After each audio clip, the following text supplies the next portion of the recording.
I grew up in a quiet, green and very conservative part of Berlin. More trees and wild pigs than wild things around. One day in school we got separated from the boys and had 1 hour of sex education. It was mostly about hygiene and how to protect from pregnancy. It was short, formal, and I can only remember that the teacher was pretty stiff and talked a lot about hair, which would grow soon in curious places. For a half-Greek girl like me, not a pleasant perspective. Years later, it took a while until I saw the correct form of the female organ and learned the actual word for it. Not only was the school lesson boring, it was medically incorrect, and they just forgot the only female organ which can bring us pure joy. So sex seemed something what you do to get a father for your kids, and like the blonde girls in my class, a house and a golden retriever. I had none of it, and the strange wish that sex is something warm and adventurous. But after this introduction, I felt uninformed and ashamed at once. I learned that sex is something unhygienic, hairy, and it comes together with a strange feeling of shame. Fast forward. After graduation, I moved to Kreuzberg, the wild and informous part of Berlin where everything is questioned. People from everywhere, artists, activists, you have the freedom to explore yourself and other people.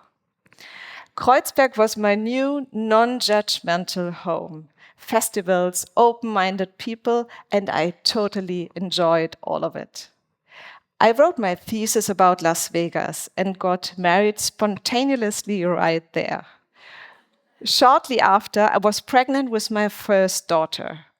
For a time, I even considered moving back to where I grew up. Was this the time to buy a golden retriever? So we all want to fit in, I know, but a dog was not the way for me. And maybe you know that it maybe turned out different for me.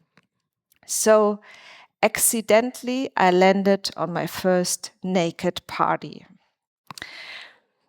In a cold November night, I took my bike through the freezing streets and a friend wanted to go out. He took me to an old warehouse. It was very dark. We had to go up the stairs and I rang the bell and I asked the clever question, "Is this the naked party?" A crowd of naked people opened and they were laughing at me and I was laughing at them, and a stunning experience was what followed.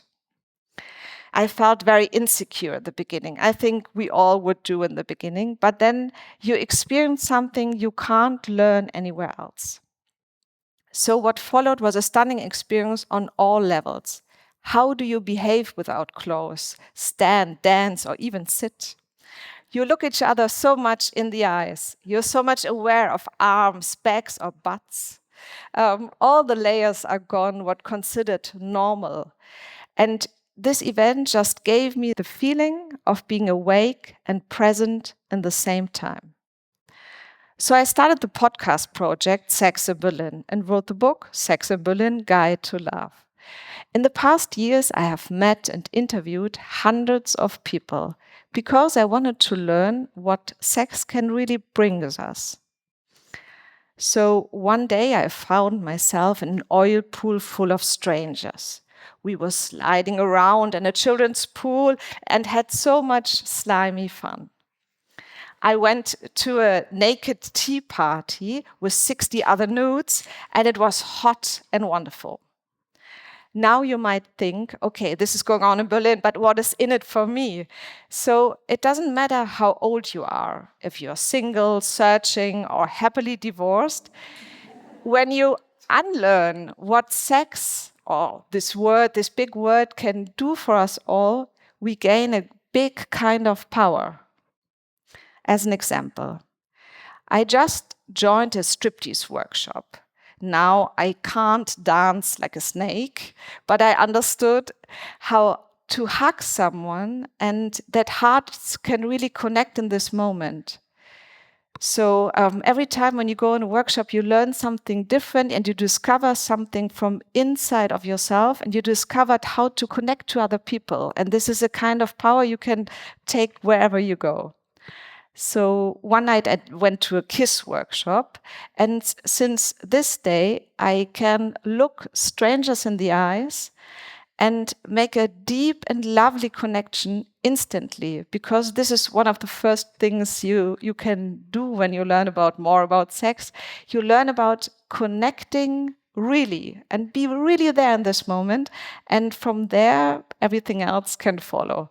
So now I can also start and finish an interaction only with my lips, very handy in lots of situations. I listened to a talk about solo sexuality. And this is how we learn what we like, what we don't like, and to be satisfied only with ourselves. This is very nice. And there are also very practical medical reasons. Masturbation is good for blood circulation. It helps with menstrual pain, endometriosis, or after menopause. Having this kind of knowledge and a good feeling for one's own body, it's a good foundation of any kind of interaction. Everything else, when you want to make a connection with others, expressing wishes, communicate boundaries, all of this is waiting out there for you if we start with redefining this whole word, sex. So each time I go on a party, a workshop, or a show, I leave as a different person. I'm not here to tell you what you should do or shouldn't do. I'm here to tell you what I deeply feel. Sex is the beginning of every life. Suppressing and controlling it, dividing it into good and evil, especially telling women what to do, what they can do, and what shouldn't they do with their body, is an act of power. But sexuality is nothing that needs to be hidden, forbidden, or restricted. It's wonderful. And it comes every day in all kinds of forms and shapes. If we start with redefining our relationship with sex, I call it the power of sex. So I learned in school that shame is a part of it. But who benefits from this view? Those who want to banish, especially female freedom and pleasure. What can it make for your personal growth if we can experience sex without it? If we could reframe it for the whole society? For me, power of sex is knowing yourself, and this is a learn as you go experience. Know your wishes and how to articulate them.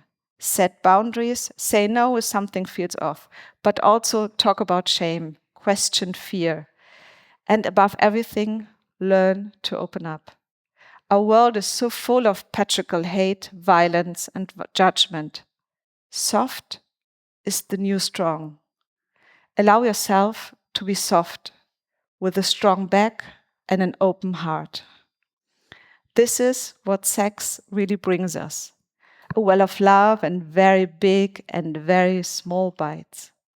Say no if something feels off, but also be brave. Look a stranger in the eye, surprise someone with a hug, and feel into this next strong version of yourself, full of the power of sex. Thank you.